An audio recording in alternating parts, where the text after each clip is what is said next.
Welcome everyone to the Break Knyte Creative YouTube channel. In this video I'm going to show you how I made this Chicka Chicka Boom Boom blanket for my 2-year-old nephew. Let's check it out.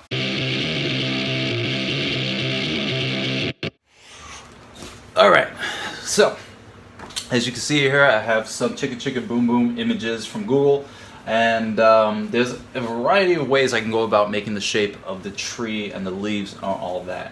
I've been on the fence of whether I want to do a straight tree or a curved tree, because you can see there's some trees that are curved because the letters drop. I'm thinking of going with a curved look. It'll take up some more space on the blanket, and I think it'll look better. It makes sense for when my nephew's putting the letters up and then these fall right back down. So I'm going to go with the curve. So let's pick an image, and I think I'll go with one from one of the pages. It's a very simple look. It's just a line for the curve, for the brown. And then we got the leaves here. I'll probably do the leaves. It'd probably be a mesh of different ones. But you know what, let me stop talking and just get to it. So all the material that I got for this, I just got at a local retail store that happened to sell material. So I just got a bunch of different types of fleece that I could use. Originally, I wanted to use orange because the book has orange. I didn't want to use yellow, but it's what they had, so I just used that and I thought it was fine.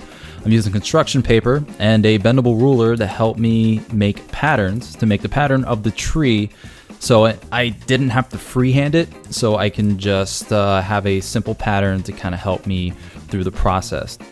So here I am sketching some of the leaves for the tree. I'm trying to use the image from Google to help me out so I can be as accurate to the book as possible. And I'm going through my scraps to search for a different type of brown other than the brown fleece that I got. I wanted a different type of tone and contrast to the coconuts that I was going to be adding to the tree, because this is supposed to be a coconut tree that the letters climb up and they fall right off. And I did get 2 different types of green to have a contrast, because in the book the leaves do have different tones to them, so that's what I wanted to go for, so I can be as accurate to the book as possible.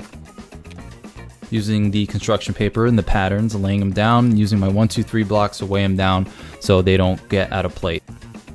And I'm laying them out to see how they look, figure out what pattern I want to go for, and the leaves look great. And now this is my second attempt making the tree because I did it the wrong direction. If you know fleece at all, you know that there's 2 different feels to the fleece from one side to the other. So my first attempt at doing this, I did it the wrong direction, and I really wanted to go having the tree go from left to right instead of right to left. So I had to redo it. And now it's time for the borders. I wanted to go with a pink polka dot theme, just like the book, but I couldn't find anything like that where I got the material. So I went with this. I thought it was the closest I can find to the color scheme that the book has as far as the edging goes. Now I measured a certain width for the borders, folded the material, and just cut it out with my cutting roller so I have a consistent straight line for the borders. And I use spray adhesive on the back of the material so I can put it exactly where I need to. And with the spray adhesive, especially with it being very tacky, can make it very easy to work with as far as sewing. Instead of actually pinning everything together, spray adhesive works very well. The borders came out great, and now I'm putting the tree on, and I'm going to sew the tree on, but also use the spray adhesive to get the tree on and the leaves.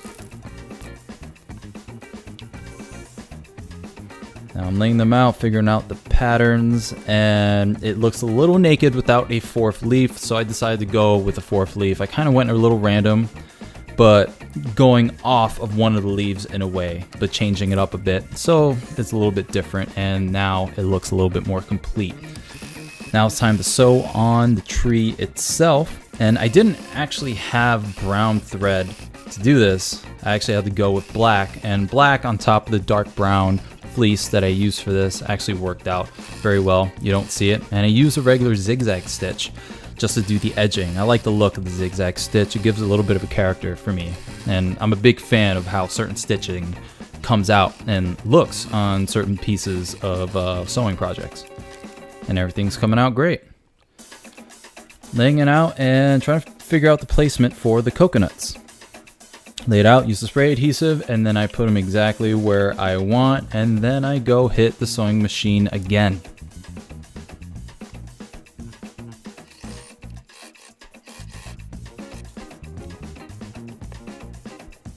Now for the back, I didn't want to just use the yellow that I had left over. I kind of wanted a nice cross pattern with the material that I had left over. So it's very random, not a whole lot of thought put into this one piece, but I just want to make 4 pieces into one big piece for the back. So it was just very random and silly, but mainly it was just to utilize the leftover material that I had.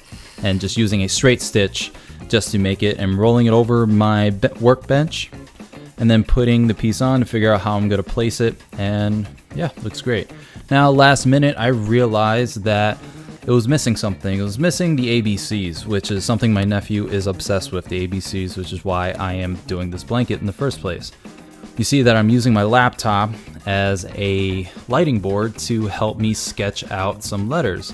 And I want the letters to be consistent. I know if I try to freehand it, I'll probably get frustrated and not even do it correctly. So I know it's probably not the best idea to use my laptop in such a way, but I've done that for years. I never put too much pressure on the screen, so I never had any trouble with doing that particular thing.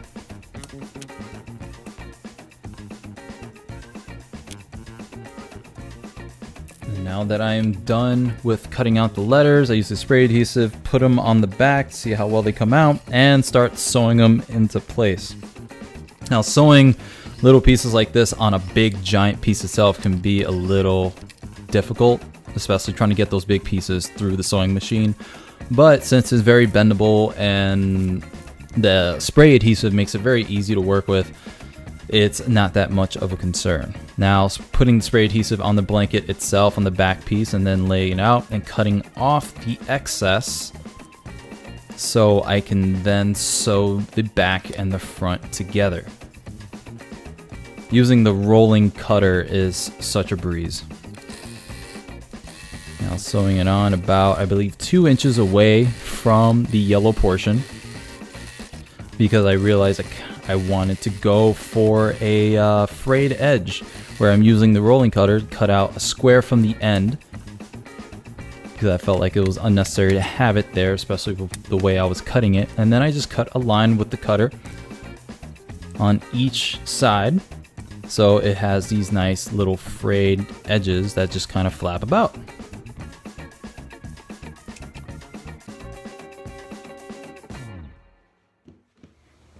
This was definitely a fun project to do, especially with the thought behind it. I meant for it to be a special blanket for my nephew, who's obsessed with Chicka Chicka Boom Boom, a book that's pretty much about the alphabet climbing up the coconut tree and falling right off. As he takes his letters that are in a bucket, puts them up here, then spreads them all about, and then puts them right back up, as is the theme of the book.